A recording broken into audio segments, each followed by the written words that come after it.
할렐루야. 하나님께 영광 돌리며 여러분 모두를 축복합니다. 여호와 이레 오늘도 우리는 부족함이 없는 삶을 삽니다. 하나님의 입으로 나오는 말씀으로 인하여 삽니다. 자, 오늘부터 본문으로 갑니다. 오늘은 1절로 3절 말씀을 묵상합니다. 기도합니다. 여호와는 나의 목자시니 내가 부족함이 없습니다. 영광과 감사와 존귀를 하나님께 올려드립니다. 온 마음으로 하나님을 사랑합니다. 출애굽기 말씀들을 열어주시니 감사합니다. 몸과 마음이 온전히 하나님께 속한 사람, 구원받은 자의 삶을 살게 하옵소서. 16장 본문의 말씀들을 깊이 있게 깨닫기를 원합니다. 하나님께서 우리를 어떻게 이끌어 가시는지, 사람은 떡으로 사는 것이 아니라 여호와 입의 말씀으로 인하여 산다는 것을 깨닫는 공급하신 하나님을 만나는 시간 되게 하옵소서.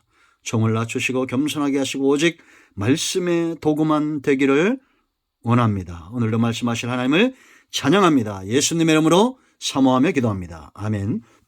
자, 여러분, 우리가 이제 16장 본문을 주목하면서 우리가 집중할 것, 마음에 둘 것, 눈으로 보고 우리가 봐야 될 초점이 있습니다. 포커스가 있어요. 그것은 원망하는 이스라엘이 아니라 하나님께서 어떻게 이스라엘 백성들을 공급하시고 어떻게 그들을 이끌어 가시는지 하나님의 손길을 우리가 보기를 원한다라는 겁니다. 이것은 지금도 마찬가지입니다. 우리가 하나님께 집중하고 하나님이 저와 여러분을 이끌어 가시는 것에 우리 눈이 떠지고 귀가 열리고 마음이 열린다면 우리 마음은 세상에서 나와 하나님께 속한 구원받은 백성, 이제는 여호와의 군대로 쓰임받는 자리까지 나아가게 될 것입니다. 출애굽기, 레위기, 민수기 이런 모세오경을 통해서 이스라엘은 하나님의 의도를 분명히 알아야 되었고 하나님이 기뻐하시는 삶으로 회복되어져야 했습니다. 자, 이제 여러분 잘 보세요. 1절로 3절 말씀을 보면 원망하는 이스라엘이 있습니다. 그러나 우리는 원망할 필요가 없습니다. 원망하지 말아야 될 이유들을 발견해야 돼요. 하나님이 어떻게 이들을 이끌어 가시고 공급하시는지 잘 보시기 바랍니다. 1절 말씀 보세요. 이스라엘 자손의 온 회중이 뭐라 했습니까? 엘림에서 떠나 엘림과 시내산 사이에 있는 신광야에 이르니 애굽에서 나온 후 둘째 달 15일이라. 지금 이들 앞에 누가 계시다는 거예요? 하나님이 그들을 이끌어 가신다는 겁니다. 엘림이 중요한 게 아니고 시내산이 중요한 게 아니고 광야가 중요한 게 아니고 하나님이 지금 그들의 길잡이가 되어서 광야의 길을 내시고 있다는 것이 굉장히 중요한 거예요. 이렇게 하나님이 앞서감에도 불구하고 물이 쓴물일 수도 있습니다. 굶주림이 올 수도 있어요. 그러나 그 쉴만한 물가와 꼴을 공급하시는 하나님이 우리 눈앞에 있다는 것이 중요한 겁니다.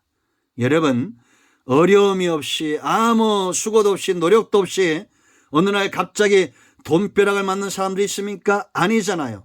끊임없이 하나님이 어떻게 일하시는지 구하고 간구하고 하나님의 일하심에 눈이 떠지는 사람들, 사모함이 있는 사람들, 하나님이 우리에게 지혜를 주셨다면 그 지혜로 마음으로 눈으로 귀로 듣고자 하는 자들에게 열리는 겁니다. 게으름에 빠져서 우리가 잠에 취해 있고 온종일 세상에 취했다면 어떻게 하나님이 어디 간지 어떻게 알겠습니까? 그러므로 여러분, 엘림도 지나가는 겁니다. 시나간도 지나가는 겁니다. 광야도 지나가는 거요. 누구 따라? 하나님 따라합니다. 자, 그 다음에 보세요. 여러분, 애굽에서 나온 후 둘째 달 15일이라. 지금 세밀하게 우리의 날수를 정하시고 기록하시고 세밀한 하나님의 인도하심이 있다는 겁니다. 아멘. 누가 여러분, 저와 여러분의 날수를 기억하겠습니까? 사람은 나이 들면 자기 생일도 까먹는데 그렇지 않습니까? 여러분, 모세, 하나님의 사람 모세의 기도를 보세요. 시편 90편 10절에 그가 이렇게 고백합니다. 우리의 연수가 70이요 강건하면 80이라도 수없이 들었던 말씀이죠. 그 연수의 자랑은 수고와 슬픔뿐이요 신속히 가니 우리가 날아가나이다 이렇게 말합니다. 이것이 인생이에요. 하나님의 시간에 비하면 찰나 같은 겁니다. 우리가 이 땅에서 70, 80, 120년을 산다 할지라도 그건 날아가는 시간이에요.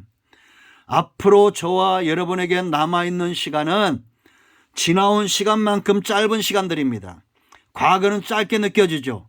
그런데 여러분, 과거의 어느 시점을 보세요. 남자들은 군대에 있을 때 왜 그렇게 시간이 안 갑니까? 그런데 벌써 저도 제대한 지가 30년이 넘었습니다. 날아가는 겁니다. 11절 보세요. 누가 주의 노여움의 능력을 알면 누가 주의 진노의 두려움을 알리까? 하나님과 함께하는 시간, 하나님을 두려워하는 시간들이 귀하다는 겁니다. 그래서 12절 보세요. 우리에게 우리 날 계수함을 가르치사 지혜로운 마음을 얻게 하소서. 이 원망하고 있는 이스라엘은 지혜가 없기 때문에 이런 원망이 나오는 겁니다. 하나님이 지금 그들을 그 달 15일 날수를 기억하고 있잖아요. 언제 나오고 언제 어디로 가고 언제 무엇을 하며 언제 마라가 올 것이고 언제 엘림이 오고 언제 광야에서 만나가 내리고 다 하나님의 계획하심 가운데 있습니다. 하나님이 저와 여러분의 날수를 계수하고 있다면 이제 저와 여러분도 주님께서 허락하신 우리의 날들, 이건 곧 주의 날이잖아요. 하나님의 날을 아는, 그때를 기다리고 인내할 줄 아는 지혜가 있게 해달라고 기도해야 되지 않겠습니까? 저는 목사로서 체험했던 것들, 제가 잘났다는 게 아닙니다. 그러나 분명히 말할 수 있는 것들이 있어요. 사람들 속에 보이는 게 있습니다. 하나님이 그들의 날들을 계수하고 있다는 겁니다. 우리는 누가복음 12장에 나와 있는 어리석은 부자처럼 세상 욕심과 세상 성공에 취해서 하나님이 그의 영혼을 오늘 밤에 취할 수 있다는 사실을 까먹은 어리석은 부자가 되지 말아야 됩니다.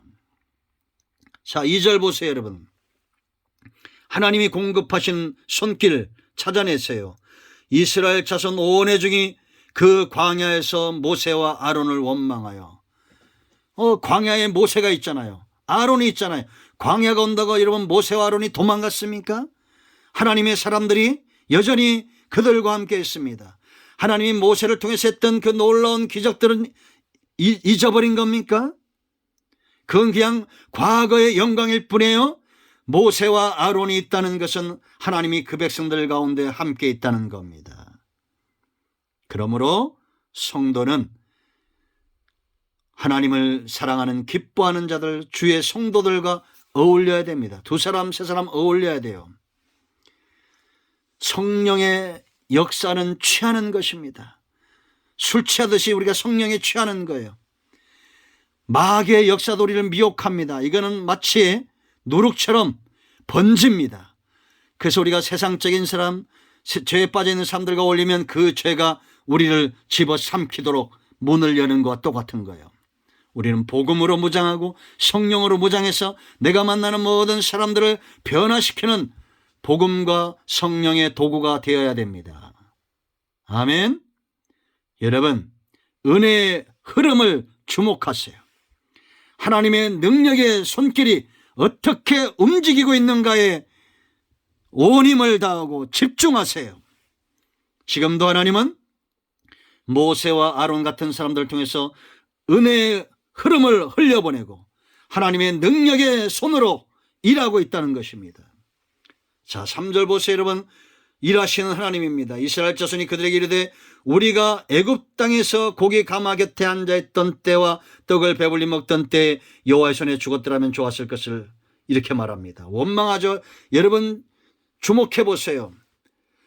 이스라엘 백성들이 바로 밑에서 먹었던 고기와 그 떡이 더 크게 역사했습니까? 아니면 하나님이 모세와 아론을 통해서 애국과 바로에게 내렸던 재앙과 하나님의 은혜의 역사가 더 강력했을까요? 계산할 필요도 없습니다. 하나님의 일하심이 더 강력한 거예요. 그럼 문제는 뭡니까? 왜 이들은 바로에게 공급받았던 그 노예에게 얼마나 많은 고기를 줬겠어요? 지금이 훨씬 더 우리나라가 잘 살잖아요. 그런데 고기 맛은 옛날이 좋았다고 하시는 분들이 있어요. 그때 물론 그렇게 해서 못 먹었으니까. 그런 것과 똑같은 거예요. 내 영적인 상태, 내 중심의 상태가 어디 있느냐라는 겁니다. 광야가 오면 하나님께 매달리고 기도하고 간구하고 일하심을 사모해야 되잖아요. 그런데 마귀는 원망하고 불평하게 합니다. 모세를 원망하게 했던 이 원망이 이제는 하나님을 원망하는 단계로 더 커져요. 죄는 장성하게 되어 있습니다. 그러므로 탐욕이 들어오면, 원망이 들어오면 갑작시 잘라내야 됩니다. 이 광야의 축복이 있어요, 여러분. 1절로 3절의 축복이 뭡니까? 광야가 아니면 나의 정체가 드러나지 않습니다. 어려움이 와봐야 내가 정말 하나님을 향해서 순종하는 사람인지 아니면 원망하는 사람인지 광야에서 정체가 드러나는 거예요. 그리고 하나님의 인자하심이 또한 드러나는 겁니다. 이제 우리가 그 인자하심을 보게 될 것입니다. 여러분, 광야만 있지 않습니다. 원망거리 찾지 마세요. 하나님의 임재하심이 여전히 있습니다. 우리 앞서가시고 우리의 날을 계수하시고 모세와 같은 사람들, 하나님의 은혜를 체험하는 사람들이 여전히 우리 가운데 있습니다. 하나님의 강한 손이 세상에 어떤 손보다 능력이 있습니다. 이 공급하심에 참여하시고 감사의 삶을 살고 축제의 삶을 살기를 축원드립니다. 기도합니다. 공급하시는 하나님으로 인하여 감사합니다. 오늘 이 말씀을 기억합니다. 주의 백성들을 축복하시고 은혜 가운데 붙들어 주시고 하나님이 기뻐하는 삶 가운데 늘 있게 하옵소서. 원망이 변하여 감사가 되고 슬픔이 변하여 축제가 되는 삶이 되기를 예수님의 이름으로 간구합니다. 우리 가운데 병든 자, 마음이 상한 자 치유하시고 해보시게 하시고 눈을 여시고 귀를 여시고 마음을 열어 믿음에 견고하게 서게 하옵소서. 예수님의 이름으로 사모하며 축복하며 취하며 기도합니다. 아멘. 할렐루야. 응답되었습니다. 내일부터 4절로 갑니다. 아멘.